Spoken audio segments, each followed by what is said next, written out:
మన దేవాలయమునకు చాలా సుపరిచితమైనటువంటి పుస్తకము. దేవుడు ఈ గ్రంథాన్ని వ్రాయించడంలో అనేకమైనటువంటి ఉద్దేశములు ఉన్నవి. ఈ సందర్భంగా నేను మనలో గుర్తు చేస్తాను. బైబిల్లో మొదటి పుస్తకం ఆదికాండము అందరికీ తెలుసు. ఈ ఆదికాండము కుటుంబముల చరిత్ర, ఆదాము కుటుంబము, నోవహు కుటుంబము, అటు పిమ్మట అబ్రహాము కుటుంబము, ఇక ముగింపు వచ్చేసరికి యాకోబు కుటుంబము. ఇదంతా కుటుంబ చరిత్రగా దేవుడు ఒక గ్రంథాన్ని రాయించారు. నిర్గమకాండమునకు వచ్చేసరికి దేవుడు కుటుంబాలను ప్రక్కన పెట్టి ఒక జనాంగమును, ఒక జాతిని ఆయన పైకి తీసుకొచ్చారు.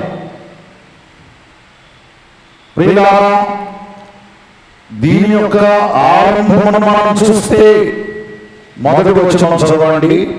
ఐగుప్తులో యాకోబుతో వచ్చిన ఇశ్రాయేలు పేర్లు ఏవనగా, ఇది చాలాసార్లు మనం చెప్పుకున్నాము కనుక దాన్ని నేను ముట్టుకోను. యాకోబుతో వచ్చిన వారు అందరూ కూడా 70 మంది అని ఇక్కడ నిర్గమాలను హెబ్రీ పత్రికలో 75 మంది. ఎవరికైనా డౌట్ ఉంటే నాకు వాట్సాప్ పెట్టండి, మీకు రిప్లై ఇస్తాను. ఇది మన సంఘానికి తెలుసు. సో వారు గోత్రముల ప్రకారముగా ఈ దేశంలో అడుగుపెట్టి 7వ వచనం దగ్గరకు మనం వెళదాము. ఇశ్రాయేలీలు బహు సంతానము గలవారై, ఇశ్రాయేలీలు బహు సంతానం, the people of Israel were fruitful and increased mightily, greatly. They multiplied and grew exceedingly strong, so that the land was full with them. వారు బహు సంతానము కలిగిన వారు. సంతానము ఇది ఎవరిచ్చేది? దేవుడిచ్చేది. ఈ సంతానము గర్భఫలము యెహోవా ఇచ్చు బహుమానము గనుక దేవుని సెలవు లేకుండా, దేవుని చిత్తము లేకుండా ఎవ్వరు కూడా పిల్లలను కనలేరు, పొందలేరు. గనుక బహుసంతానము గలవారు అనగా బహుగా ఆశీర్వదింపబడిన వారు. ప్రియులారా, ఈ దినమున దేవుని బిడ్డలైనటువంటి మనము, విశ్వాసులైనటువంటి వారు బహుగా ఆశీర్వదింపబడాలి అని ఒక ఉంటాం. కొంచెముగా ఆశీర్వదింపబడాలి అనే దానికంటే బహుగా, విస్తారముగా, విరివిగా నేను ఆశీర్వదింపబడాలి అని ప్రతి వారికి మన మనస్సులో కోరిక, ఆశ అనేది ఉంటుంది. చూస్తే అభివృద్ధి పొంది, విస్తరించి, చాలా మాటలు ఉన్నాయి. ఈ ఒక్క వచనాన్ని, ఇందులో ఉన్నటువంటి సంగతులను ప్రియులారా, బహు సంతానము అదొక మాట. అభివృద్ధి, మానవుడే ఈ లోకములో అభివృద్ధి పొందాలి అని కోరుకుంటాడు. అసలు అభివృద్ధి పొందాలి అనేటువంటి ఆశ గాని, తలంపు గాని మానవునికి లేనప్పుడు ఆదికాండం 1:28లో దేవుడు అంటున్నాడు, మీరు ఫలించి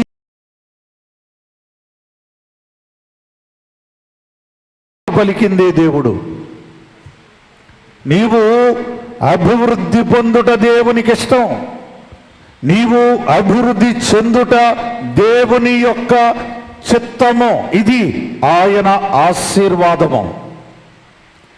దేవుని బిడ్డ, ఒక వ్యక్తిగా సంఘము గాని సంస్థ గాని అభివృద్ధి చెందుతూ ఉన్నప్పుడు ఎవరైనా అసూయ పడ్డారు అనంటే వారు దేవుని చిత్తమునకు విరోధముగా వెళ్ళారని భావం. ఎవరైనా అభివృద్ధి చెందినప్పుడు ఎవరు అసూయ చెందకూడదు, దేవుని స్తుతించాలి. అభివృద్ధి పొంది విస్తరించి అత్యధికముగా ప్రబలిరి. అత్యధికముగా ప్రబలిరి. ప్రియులారా, మల్టిప్లైడ్ అంటే బాగా విస్తరించారు.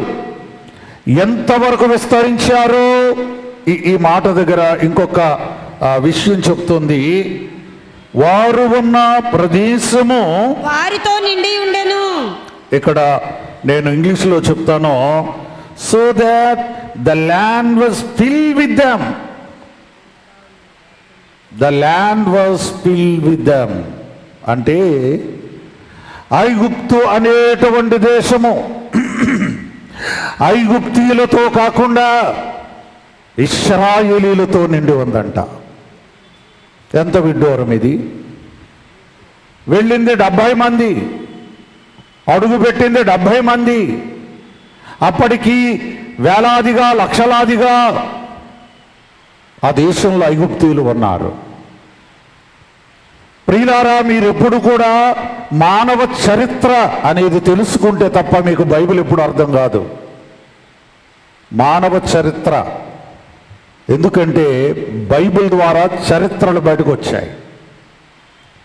ఇవాళ మానవ చరిత్రలో బాగా అభివృద్ధి పొందినటువంటి దేశము, అందరూ కూడా వెళ్ళాలి, అక్కడ ఉండాలి అనుకునే దేశం అమెరికా.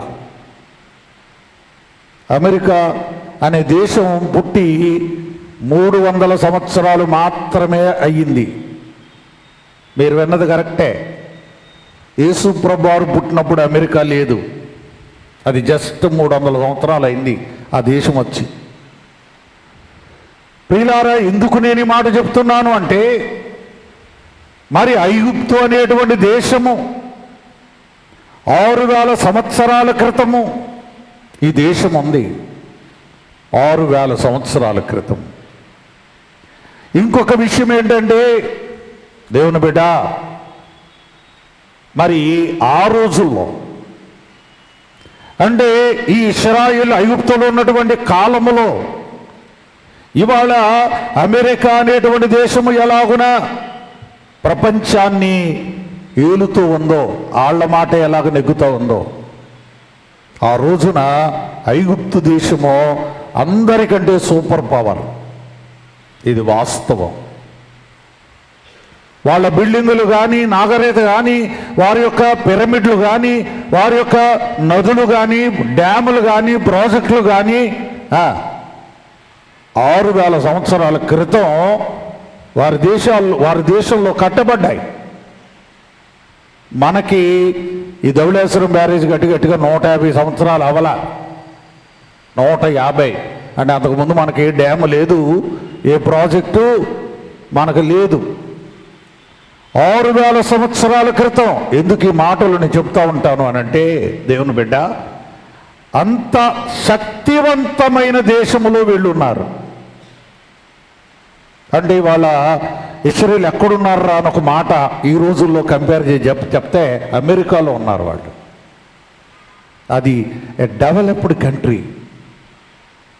కానీ ఆ దేశములో వీళ్ళుండి ఆ దేశపు ప్రజల కంటే కూడా the land was filled with them అంటే వారున్నటువంటి దేశము ఇశ్రాయేలీలతో నిండిపోయిందంట.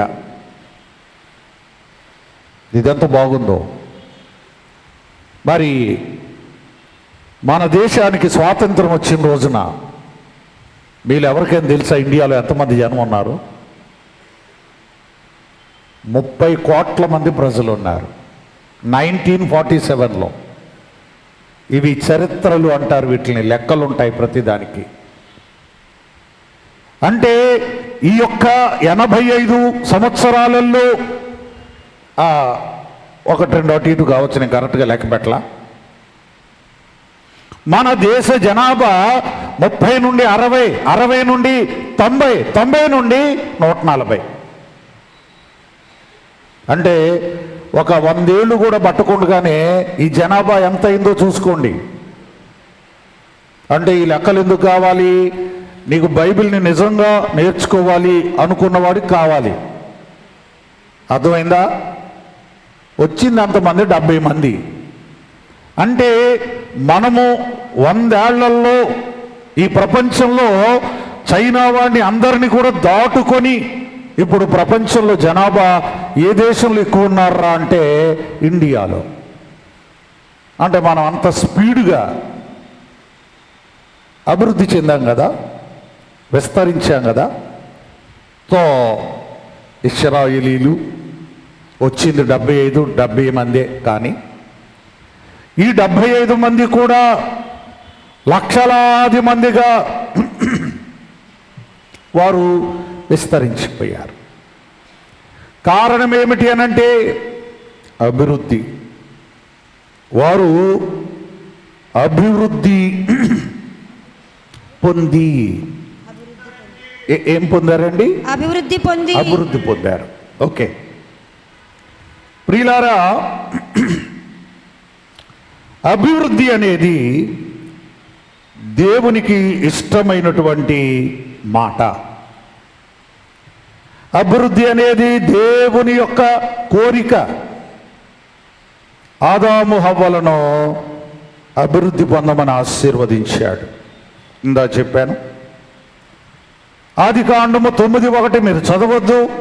నోవహును అభివృద్ధి చెందమని ఆశీర్వదించాడు. ఆదికాండము 17:12 అబ్రహామును అభివృద్ధి చెందమని, ఆదికాండము 26:13 ఇస్సాకును ఆయన, ఒకసారి చదవండి 26:13, ఇస్సాకు ఆ దేశమందు ఉన్నవాడై క్రమక్రమముగా అభివృద్ధి పొందాడు. క్రమక్రమముగా అభివృద్ధి పొందుతూ వచ్చాడట. నీకు రాత్రికి రాత్రి నువ్వు అభివృద్ధి పొందేయాల. రాత్రికి రాత్రి తెల్లారేసరికల్లా నీ ఇంట్లో కారు, మేడ, ఫ్రిడ్జ్, వాషింగ్ మిషను, మిక్సీ అన్నీ వచ్చేయాల. కానీ బైబిల్ కూడా ఒప్పుకోదా అలాంటి అభివృద్ధి. ఎవరైనా అమ్మాయిలకి పెచ్చ కోరికలు ఉంటే చంపేసుకోండి. ఇలాంటి అభివృద్ధి బైబిల్ కూడా ఒప్పుకోదు. ఎందుకు ఒప్పుకోదు అంటే ఇస్సాకు లాంటి వాడు, ఒక అబ్రహాము కుమారుడు, ఒక ఆస్తిపరుని కుమారుడు ఇంకా అభివృద్ధి చెందడానికి కూడా ఒక క్రమక్రమముగా అభివృద్ధి పొందుచు వచ్చాను. మరి నీకేంటి గుంతమ్మ కోరికలు, నీకేంటి దురాశలు, నీకేంటి అన్నీ ఒకేసారి వచ్చేయాలని ఆ దయ్యాల కోరికలు? బైబిల్ మన కొరకే, దాన్ని చూసి మనం నేర్చుకోవడానికి. అర్థమైందా? ఎవరో 25 ఏళ్లలో 30 ఏళ్లలో అభివృద్ధి చెందింది నువ్వు ఒక్క నెలలోనో ఒక సంవత్సరంలోనో నువ్వు అలా అయిపోవాలి అని అనుకుంటే వారు ఎంతకాలం తర్వాత ఆ స్థాయిని పొందారు. వీళ్ళు కూడా 430 సంవత్సరాలు వచ్చేసరికి ఇంత అభివృద్ధి వచ్చింది. 4 ఏళ్లలో అభివృద్ధి రాలేదే, 40 ఏళ్లలో రాలేదే, 400 సంవత్సరములు. అంటే ఇట్స్ ఎ లాంగ్ పీరియడ్. ప్రియులారా, ఎప్పుడు కూడా మన జీవితాలు వాక్యముతో పోల్చుకున్నప్పుడే మనం దైవ చిత్తానుసారంగా ముందుకు వెళతాం. ఇక్కడ దేవుడు ఒక మాట మనకు సెలవిస్తూ ఉంటాడు. చాలా అభివృద్ధులు ఉంటాయి. కానీ ఆదికాండం 44:52 యోసేపు ఒక మాట అంటాడు.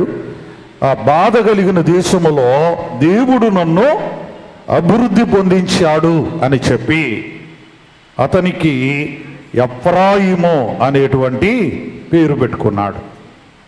కీర్తన 118:25 దావీదు ప్రార్థన చేస్తూ అంటాడు, దేవా దయచేసి నన్ను రక్షించుము, అభివృద్ధి కలిగించుము. యెహోవా దయచేసి అభివృద్ధి కలిగించు. దేవుని బిడ్డ అభివృద్ధి చెందాలని అందరికీ ఉంటుంది. మరి ఎలా అభివృద్ధి చెందాలి? ఫస్ట్ అభివృద్ధిని ఏం చేయాలో ఒక మాట చెప్తాను నేను. పౌలు గారు తిమోతికి ఉత్తరం రాస్తున్నాడు. తిమోతి పత్రిక ప్రియులారా ఒకసారి తెరవండి. ఏమంటున్నాడు ఈయన? 1 తిమోతి 4:15 మీరు చదివితే, నీ అభివృద్ధి అందరికీ తేటగా కనబడు నిమిత్తము. చాలు. ఏమంటున్నాడు ఈయన? నీ అభివృద్ధి, ఓ తిమోతి, ఓ నా ఆత్మీయ కుమారుడా, నీ అభివృద్ధిని అందరికీ తేటగా స్పష్టముగా కనబడనిమ్ము. దేవుని బిడ్డ, your progress may be evident to everybody. Everyone may see your progress. So నీ అభివృద్ధి ఏదో గంప కింద కప్పెట్టేదిలాగా కాదు. నీ అభివృద్ధి బయటకు కనబడుతూ ఉండాల. దాన్ని ఏమి నువ్వు తొక్కు పెట్టాల్సినటువంటి అవసరం లేదు. నువ్వేదో కారు పొలము పొట్రో కొనుక్కున్నావు, అదేదో సీక్రెట్గా మెయింటైన్ చేయాల్సినటువంటి అవసరం లేదు. దేవుని బిడ్డ, ఇశ్రాయేలీలు అభివృద్ధి చెందారు. నీ అభివృద్ధి సంగతి ఏంటి? ఇవాళ పరలోకం వెళ్ళబోతూ ఉన్నటువంటి ఆత్మీయ ఇశ్రాయేలీలమైనటువంటి మనము అభివృద్ధి అంటే నేను చెప్తాను. ఇవాళ దాని గురించే నేను బోధిస్తాను. నిర్గమాకాండం చాలా విషయాలు నేను చెప్పేసి ఉంటాను కాబట్టి ఒక్కొక్క ట్రిప్పులో ఒక్కొక్క టాపిక్ చెప్తాను. దేవుని బిడ్డ, ఆత్మ సంబంధమైనటువంటి అభివృద్ధి, నీవు అభివృద్ధి చెందాలి అంటే దానికి దేవుడు కొన్ని సూత్రాలు మనకు చెప్పారు. అవి వరుసగా టైం ఉన్న అంత ప్రకారంగా నేను చెప్తాను. ప్రియులారా, దేవుడు బయలుపరిచినటువంటి బైబిల్ మిషను అభివృద్ధి చెందేటువంటి మిషను. ఇది ఎప్పుడూ కూడా అభివృద్ధి చెందుతూ ఉంటుంది. అభివృద్ధి అయితే విశ్వాసిగా, భక్తునిగా, ఒక దేవుని బిడ్డగా దేనిలో నీవు అభివృద్ధి పొందాలి? జాగ్రత్తగా నోట్ చేసుకో. నోట్ చేసుకున్న తర్వాత నీకు బోధించబడేటువంటి ఈ వాక్యాన్ని నువ్వేం చేయాలంటే, నేను చెప్పిన ఈ లక్షణాలు ఉంటాయే, అవి 40వ రోజున టిక్కు పెట్టుకొని నా దగ్గర పెట్టరా. అర్థమైందా? టిక్కు పెట్టుకొని నేను ఇవాళ ఎన్ని చెప్పాను, అందులో నీకు ఎన్నిటిలో నువ్వు ఫలించావు టిక్కు పెట్టుకోవచ్చు నువ్వు. దేవుని బిడ్డ, మొట్టమొదట ప్రేమలో అభివృద్ధి పొందు అన్నాడు దేవుడు. ఎందులో అభివృద్ధి? ఆస్తిలో కాదు, ధనములో కాదు. దేవుని బిడ్డ, మన దేవుడు ప్రేమ అయి ఉన్నాడు కనుక సంఘము, వధువు సంఘము, పెండ్లి కుమార్తె సంఘము ప్రేమ అయి ఉండాలి. ఈ ప్రేమలో నువ్వు అభివృద్ధి చెందాలి. దాన్ని దైవజనుడు ఎట్లా చెప్పారు అంటే, వరుని మీద నా ప్రేమ, వరుని మీద నా ప్రేమ పెరగని చూచున్నది. ప్రేమ పెరుగుతుంది. దేవుని ప్రేమించేటువంటి విధానంలో నీవు నీ ప్రేమ దినదినము పెరుగుతుందా? గత ఏడాది కంటే ఇప్పుడు పెరిగిందా? నీవు రాకడను గుర్చి వింటున్నావు, పెరిగిందా? సిద్ధపాటు పెరిగిందా? ఏమైంది అసలు? ఆ గ్రోత్ అనేటువంటి విషయంలో ప్రేమలు అభివృద్ధి చెందాలి. కానీ కొన్ని సంఘాలు ఏం చేశాయట, కొంతమంది భక్తులు ఏం చేశారంట, అసలు ఉన్న ప్రేమను వదిలేశారంట. అవునా? మొదట నీకు ఉండిన ఒకప్పుడు చాలా ప్రేమగా ఉండే సంఘానివి నువ్వు, విశ్వాసం నువ్వు, చాలా పద్ధతిగా ఉండే మనిషివు నువ్వు, అన్నీ వదిలేసావు. ప్రకటన గ్రంథం 3వ అధ్యాయంలో ఇప్పుడు అన్ని డీటెయిల్గా నేను చెప్పలేను, కానీ మొదట నీకుండిన ప్రేమను నీవు వదిలితివి. ప్రేమను వదిలితివి. ఇప్పుడు చెప్పు, ప్రేమను వదిలేయాలా పెంచాలా? ప్రేమలో అభివృద్ధి. మీరు టిక్కేసుకోండి, మీ మార్కులు మీరే, మీ క్వశ్చన్ పేపర్ మీరే దిద్దుకోండి. కనీసం ఒక్క 40 days ఎగ్జామ్ అనుకొని, ఏంటి ఈ 40 రోజుల్లో దేవుని మీద నా ప్రేమ ఏమన్నా పెరిగిందా? కొన్ని సాల్తీలు చూస్తే ఎన్ని సంవత్సరాలైనా గోరంత మార్పు ఉండదు, ఇంక ఈ మనిషి మారదు. దట్స్ వదిలే. ఇక రెండవది దేవుని బిడ్డ, మరి విశ్వాసములో అభివృద్ధి. 2 కొరింథీ 6వ అధ్యాయము 7వ వచనాన్ని చూద్దాం. మనం చదువు త్వరగా. 2 కొరింథీ పత్రిక 6వ అధ్యాయం 7వ వచనం.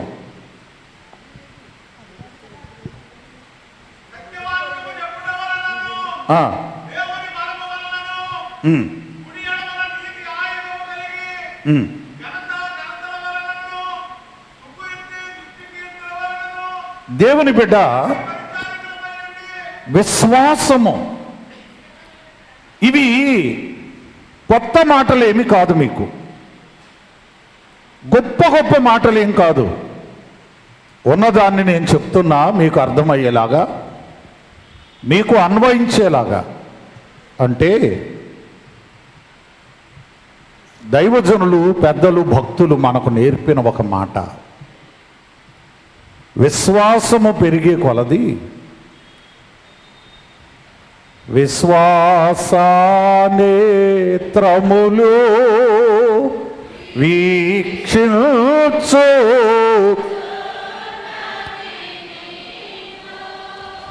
విశ్వాసనేత్రము ఉందా? ఈ మధ్య నా కంటికి కూడా చిన్న ట్రీట్మెంట్ చేస్తే 2 రోజులు కళ్ళు తెరవకుండా అలా పెట్టుకుని ఉంటే లోపల బోర్డు కనబడతాయి. ఈ కన్ను మూస్తేనే కదా కనబడతాయి. సో దీనికోసం దీన్ని కూడా మొయ్యాల. కానీ ఇంకా అదేమో ఆపరేషన్ కాదు, దాని పని తర్వాత ఉందని అన్నాడు డాక్టరు. బట్ ఇది కంప్లీట్ మూసేసుకుని ఉంటే ఆటోమేటిక్ ఇది కూడా మూతపడిపోతే ఆ 2 కళ్ళు అలా మూసుకుని జీవిస్తూ ఉంటే, టైం గడుపుతూ ఉంటే లోపల నేత్రం తెరుచుకుంటుంది నాలాంటోడికి. ఇది మూస్తేనే కానీ తెరవబడదు. విశ్వాస నేత్రము, దానికి ఎప్పుడు ట్రీట్మెంట్ అవసరం లేదు, ఎవడు చేయడు కూడా. అదేం చూస్తుందంట? కొంచెం చెప్పాలా? దేవుణ్ణి చూస్తుందంట. అమ్మ, కళ్ళన్నీ ఒకటి కాదు, ఓకే? ఒక కంటి ఆసుపత్రికి వెళ్తే ఇంత పిల్లలు వస్తున్నారు కళ్ళద్దాలు పెట్టుకొని. నేను ప్రభా, ఆ వయసులో నేను కళ్ళద్దాలు పెట్టుకోలేదు, నేను కంటి ఆసుపత్రికి వెళ్ళలేదు, నీ చాలా స్తోత్రం అన్న. నేను 60 దాటినోడిని, ఓకే, అంతే కదా. దేవుడు చేసిన మేలుని మేలులాగా చెప్పుకోవాలి కదా. అంటే ఈ బాహ్య నేత్రము వేరు, ఆత్మనేత్రము వేరు. దేవుడు అంటాడు, దైవజనుడు అంటాడు, జ్ఞాని నేత్రములకు ఆడోగాని ఇతర మానవుని నేత్రాల కాను తేట్లోండును. దేవుని బిడ్డ, ఇదే విశ్వాస నేత్రము. ఈ విశ్వాసములో నీవు అభివృద్ధి చెందుతూ ఉంటే అబ్రహాము వంటి విశ్వాసము నీకు ఏర్పడుతుంది. 3వది వాక్యాభివృద్ధి. దేవుని యొక్క వాక్యము వినుటయందును చదువుటయందును నేర్చుకొనుటయందును. ఒకప్పుడు బైబిల్ మిషన్ దేవాలయాలలో నేను చెప్తున్నాను, బైబిల్ ఎవరైనా చదువుతారా అంటే చదివి వాళ్ళు లేరు ఇక్కడ. ఒకప్పుడు సంఘాలలో, ఆది సంఘాలలో ఎవరు కూడా ముందుకొచ్చి మా మైకులు బైబిల్ చదవలేదు. సుదర్శమయ్య గారు ఉన్న కాలంలో 3 రెఫరెన్సులు ఆయనే చదివేవారు. నిర్గమాకాండం 40 అధ్యాయాలు ఆయనే చదివారు. నేను కూడా ఒక 2-3 సంవత్సరాలు చదివాను. నేను కూడా దేవుని బిడ్డ, అలా పాస్టర్ గారు చదివేది ఇప్పుడు చదువుకునే వాళ్ళు వచ్చారు, తర్వాత చదవగలిగేటువంటి వారు వచ్చారు, బైబిల్ని చదివారు. ఇప్పుడు డెవలప్ చెందాం మనం. అందరికంటే ముందు డెవలప్మెంట్ మన దగ్గరే ఉంటుంది ఏదైనా సరే. సో చూడకుండా వాక్యం చెప్పే స్థాయి ఇప్పుడు ఇక్కడికి వచ్చింది. చూడకుండా కొంతమంది బిడ్డలు, అయ్యా మేము తెలుగులో కాదు ఇంగ్లీష్ కూడా అవసరమైతే ఆ రోజు ఇద్దరికి ఇద్దాంలే. ఒకళ్ళు బుక్ అయిపోయారు, ఇంకొకళ్ళు వచ్చారు ఇంగ్లీష్లో చెప్తా. చెప్పు బాబు పర్వాలా, ఒకళ్ళు తెలుగు ఒకళ్ళు ఇంగ్లీషు, రేపు హిందీ వాళ్ళు కూడా వస్తానంటే ఓకే. అంటే సంఘములో కొంత అభివృద్ధి కనబడుతుంది. వాక్యము చదువుట యందు అభివృద్ధి, అయితే దాన్ని గ్రహించుట యందు, బోధ వినుట యందు, నేర్చుకునుట భద్రపరుచుకునుట యందు దేవుని బిడ్డ అభివృద్ధి, వాక్యాభివృద్ధి. ఎన్నైనా నాలుగవది మరి 2 కొరింథీ 9:7 ఒకసారి చదవండి. 2 కొరింథీ పత్రిక. సణుగు కొనకయు బలవంతముగా కాకయు ప్రతివాడును తన హృదయములో నిశ్చయించుకున్న ప్రకారము ఇయ్యవలెను. దేవుడు ఉత్సాహముగా ఇచ్చు వానిని ప్రేమించును. దేవుని బిడ్డ, పౌలు గారు సెలవిచ్చేదేమంటే అంటే మీరు దేవునికి కానుకలు ఇస్తూ ఉన్నప్పుడు, అర్పణలు చెల్లిస్తూ ఉన్నప్పుడు, మీరు మీ జీవితాల్లో పెరుగుతూ ఉన్నప్పుడు దేవునికి మీరు ఇచ్చేది కూడా పెరగాల. ఒకప్పుడు రూపాయలు ఇచ్చేవారు, ఒకప్పుడు నాణెములు ఇచ్చేవారు. దేవాలయాలలో రూపాయలుగా మారాయి, 10లుగా మారాయి, 50లుగా మారాయి, 100లుగా మారాయి. కొందరు 1000 ఇచ్చేటువంటి వారు ఉన్నారు.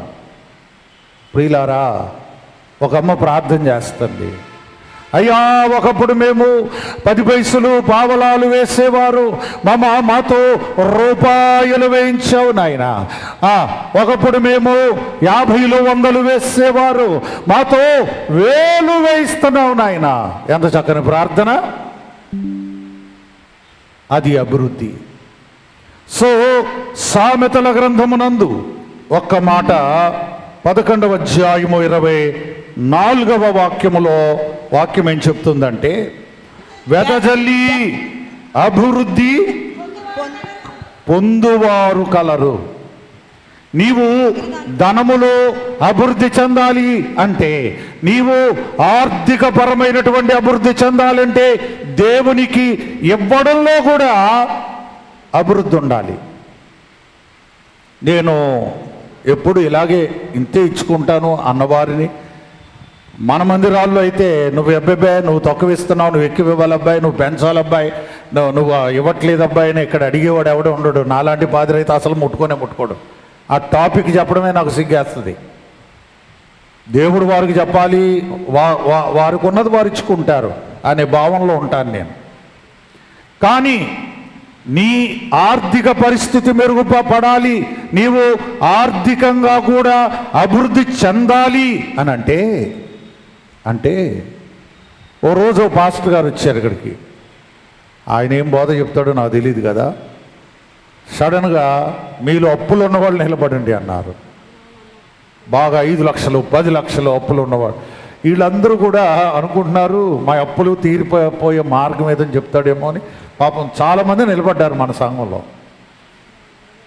నిలబడిన తర్వాత నాకు ఇప్పటికీ ఫేసులు గుర్తే. మీ అప్పులు పోవాలంటే 1 నెల జీతం దేవుడికి ఇచ్చేయండి అని అన్నాడు. లేకపోతే ఎలా పోతుంది నీ అప్పు అని అన్నాడు. కొంతమంది ఆ నెక్స్ట్ మంత్ ఆయన చెప్పినట్టుగా చేశారు. దేవుని బిడ్డ, నేను అనుకుంటాను జీతం అంతా ఇచ్చేది, మరి వాళ్ళు ఎలా బతుకుతారా నెలలో?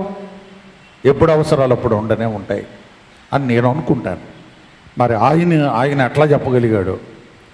ప్రియులారా, వెదజల్లి అనగా దేవునికి ఇచ్చి వెదజల్లి అభివృద్ధి పొందినవారు, కలరు. అభివృద్ధి పొందినవారు. నేను ఈ సందర్భం ఒక్క మాట చెప్తాను. ఇక్కడ వెదజల్లి అని ఉంది కాబట్టి, నేను దేవుని సేవలోకి వచ్చిన తర్వాత దేవుడు అన్ని మందిరాల్లో నాకు ఇచ్చేటువంటి కానుకలు చాలా భద్రంగా, చాలా పొదుపుగా దాన్ని పద్ధతి చేసి, దానిలో నుండి బైబిల్ మిషన్ పద్ధతి ప్రకారంగా దశమ భాగము తీసి యథార్థంగా తీసుకెళ్ళి పెద్దలకు కట్టేసేవాడిని. అలా కట్టడం ద్వారా ఒక వింత జరిగింది. ఏంటంటే, ఆ రోజున్న బైబిల్ మిషన్ ప్రెసిడెంట్ గారు నెంబర్ 1 దశమ భాగం కట్టారు. అంటే ఆయనది ఎక్కువ అమౌంట్ అనమాట. నెంబర్ 2 ఎవరంటే ఒక జానయ్య గారు కాదు, ఒక ఈశ్వరత్నం గారు కాదు, ఒక ఇంకా చాలామంది అయ్యగారులు ఉన్నారు కదా, వాళ్ళు ఎవడు కాదు. కానీ నెంబర్ 2 విజయరాజ్ అని చదివారు పేరు. అప్పుడు నాకు అభిషేకం కూడా లేదు, ప్యాంటు షర్ట్ వేసుకునేవాడు నేను. ఎవరైనా అనుకోవచ్చు, దేవుడు ఈయనకి బాగానే ఇచ్చాడు, చాలా ఇచ్చాడు, చేతిలో పెట్టాడు. ఎస్, వాక్యం నెరవేరాలి అంటే వెదజల్లి అది దేవుని బిడ్డ, దేవునికిచ్చి పొందుటలో దేవుని నుండి అభివృద్ధి చెందినటువంటి వారు ఆ కానుక అభివృద్ధి, ప్రియులారా, అర్పణ అభివృద్ధి. సో 4 అయినాయా? 5వది మనం చూద్దాం. మరి ప్రార్థనలో అభివృద్ధి. ఎందులోనండి? ప్రార్థన. నీ ప్రార్థన ఒక ధూపము వలె ఉండాల. ఒక ధూపము వలె. చూడండి, కొన్ని మంట వేసినప్పుడు దాని ధూపం ఎలాగెళ్తుంది పైకి? అగరవత్తులు వెలిగించినప్పుడు దాని ధూపం ఎలా వెళ్తుంది? నీ ప్రార్థన ఏదో పై మాటలతో, అంటే ప్రార్థనలో ఏమి లేదు, అభివృద్ధి లేదు. అటువంటి ప్రార్థనలు మీరేమనుకున్నా సరే, నేను అంటాను, కొంతమంది ప్రార్థన చేస్తుంటే కూర్చున్న వాళ్ళకి వినబుద్ధి ఇది. ఎందుకంటే ఆవిడ ఏమో ఎప్పుడు అయ్యే మాటలు, ఎప్పుడు అదే ప్రార్థన, ఏమి లేదు, అభివృద్ధి లేదు. కొందరు ప్రార్థన చేస్తుంటే, అరే భలే ప్రార్థన చేస్తున్నారే, చక్కని విషయాలు దేవుని అడుగుతున్నారే, వాగ్దానములు ఎత్తి అడుగుతున్నారే. దేవుని బిడ్డ, ప్రార్థనలో నీవు అభివృద్ధి చెందావా? తరువాత ప్రార్థనలో అభివృద్ధి అంటే, ఒకప్పుడు నువ్వు ఒక 5 నిమిషాలు ప్రార్థన చేస్తావు అనుకో, తెల్లవారుజామున లేచి, అది 10 నిమిషాలు అవ్వాలా. అక్కడితో ఆగిపోకూడదు, అది పావుగంట అవ్వాలా. అక్కడితో ఆగిపోకూడదు, 20 నిమిషాలు అవ్వాలా. అది అరగంటగా చేరాలా. 1 గంట వరకు నీకు టైం ఉంటే. దేవుని బిడ్డ, ప్రార్థనలో నీవు అభివృద్ధి చెందాలి. ఈ ప్రార్థన అనేకమైనటువంటి గొప్ప కార్యములను చేస్తుంది. గొప్ప కార్యములు. యూదుల మీదికి చాలా కుట్రలు జరిగాయమ్మా చరిత్రలో.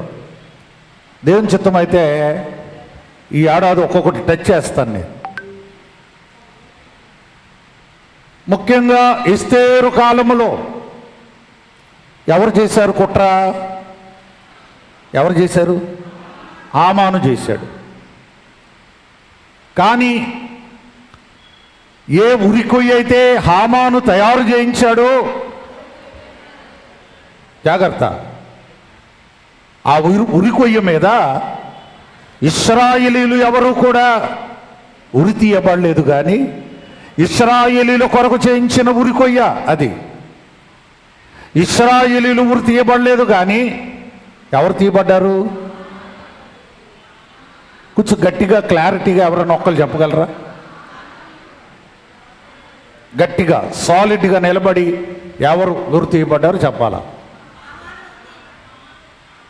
అది అందరూ చెప్తున్నారు కదా, ఇంక నీగా స్పెషాలిటీ ఉందమ్మా. పాస్టర్ గారు అడిగారు అని అంటే అందులో ఏదో మతలబు ఉంటుంది.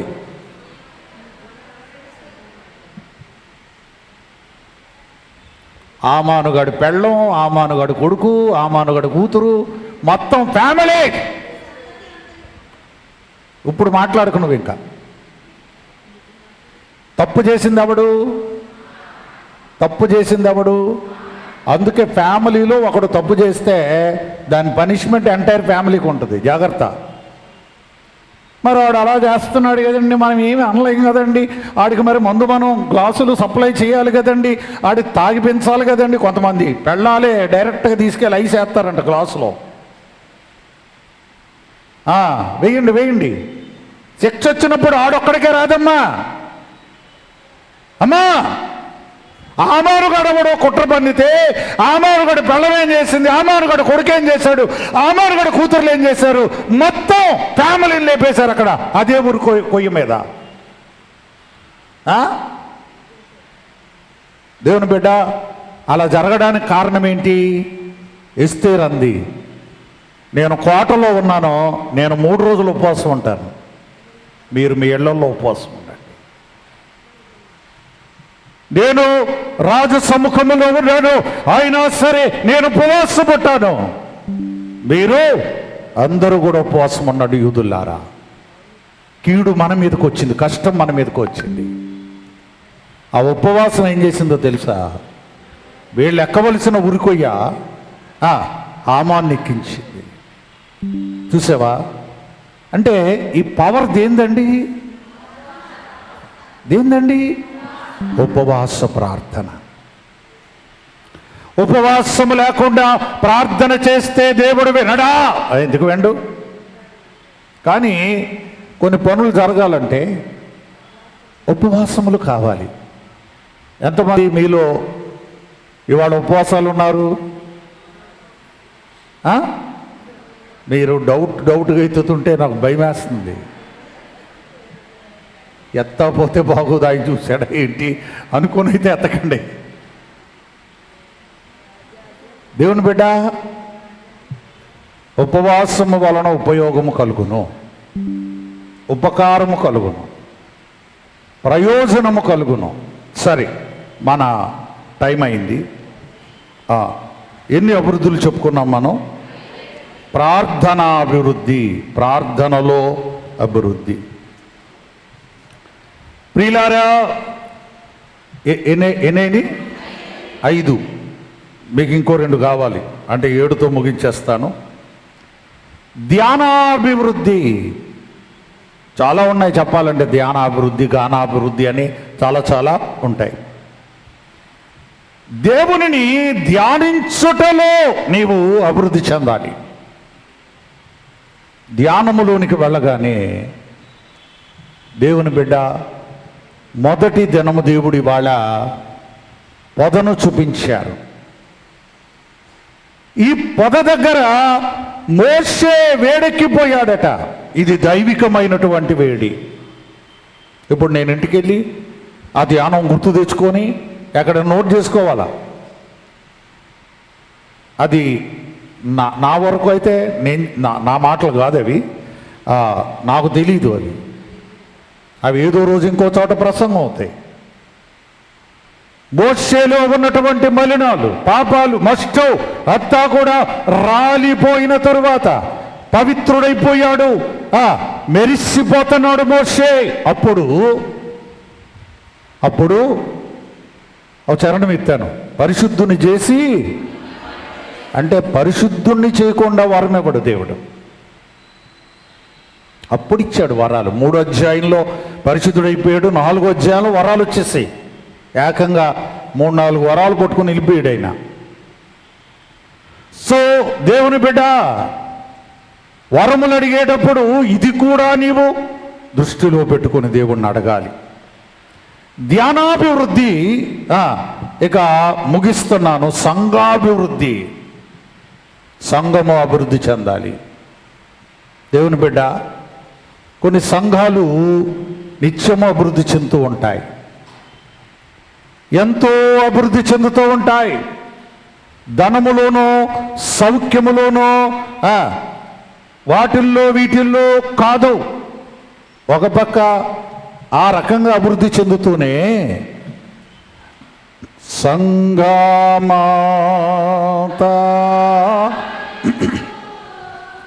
వృద్ధి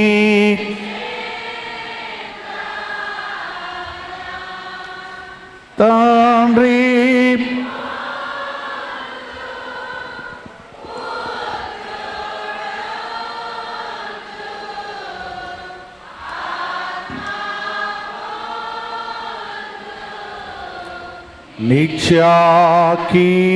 నిత్యాకీర్తి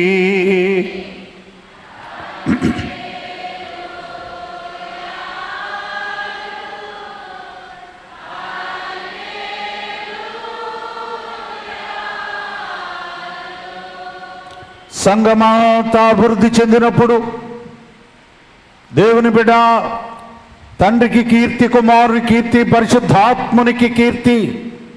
వావ్, ఎంత గొప్ప మాట. సంఘం అభివృద్ధి చెందితే దేవుడు ఆనందపడుతున్నాడు, దేవుడు మహిమపరచబడుతున్నాడు. మన సంఘాలు అభివృద్ధి ప్రతి నెలలో కనబడుతూ ఉంటుంది, ప్రతి సంవత్సరము కనబడుతూ ఉంటుంది. మేము సంస్కార సంబంధమైన సామగ్రి తెప్పిస్తూ ఉంటాం. ఇప్పుడంతా ఆర్డరే కదా.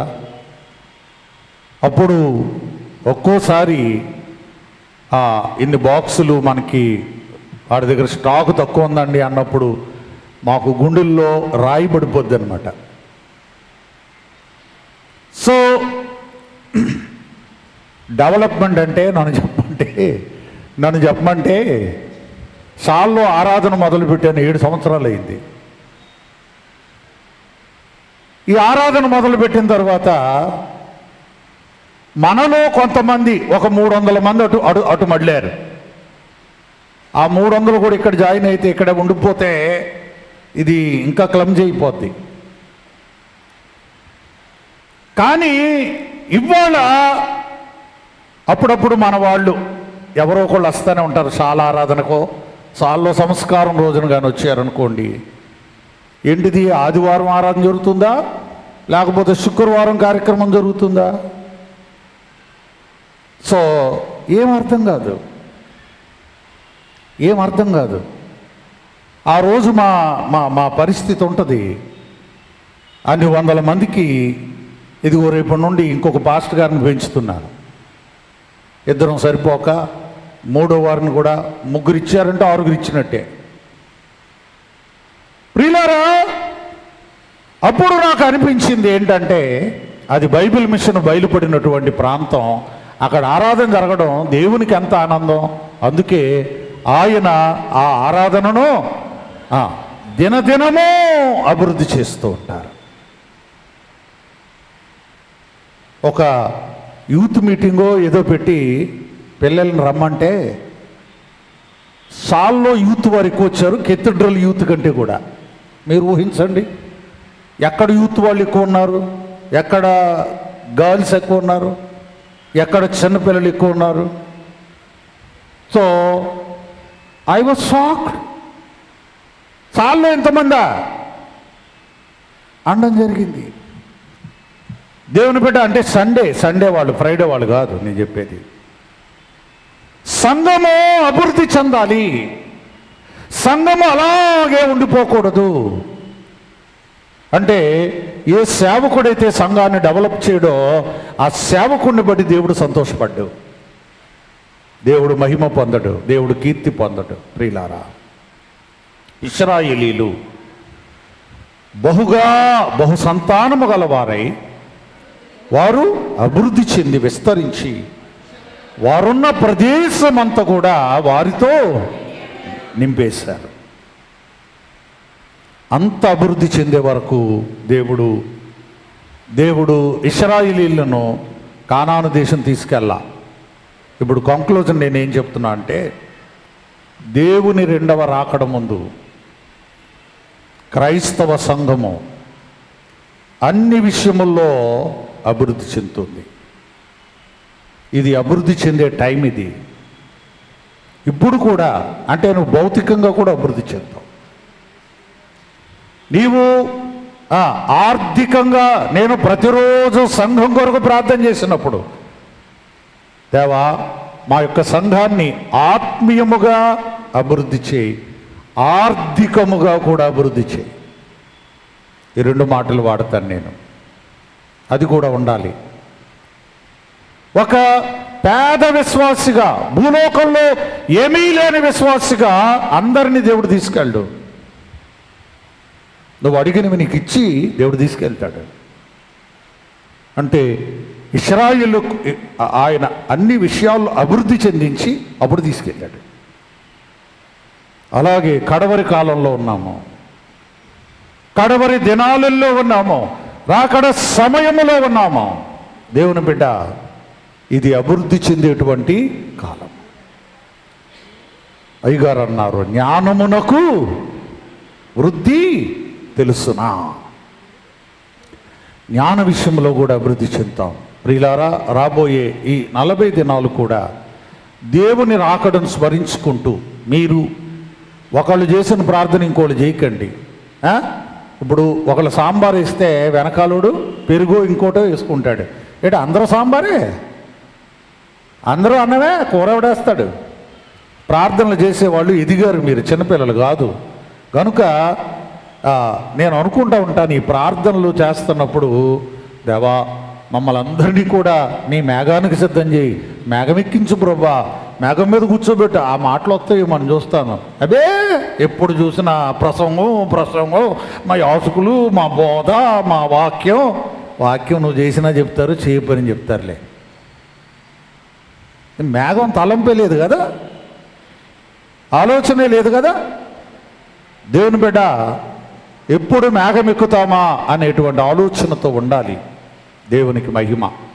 సరే, మరి రాబోయే ఈ దినాలన్నీ కూడా నిర్గమాకాండముతో పాటు గ్రంథములో దేవుడు మన కొరకు వ్రాయించిన అనేకమైనటువంటి గూఢమైన నేటి కాలానికి అవసరమైన సంగతులను మనము వివరించుకొనొచ్చు, నేర్చుకొనొచ్చు, వాటి ద్వారా బలముగా ముందుకు సాగిపోయేటువంటి గొప్ప భాగ్యము దేవాతి దేవుడు మనొక్కొక్కరికి, మన కుటుంబములకు, మన సంఘములన్నిటికీ దానముగా, బహుమానముగా దయచేయునుగాక. సంఘమంతాయు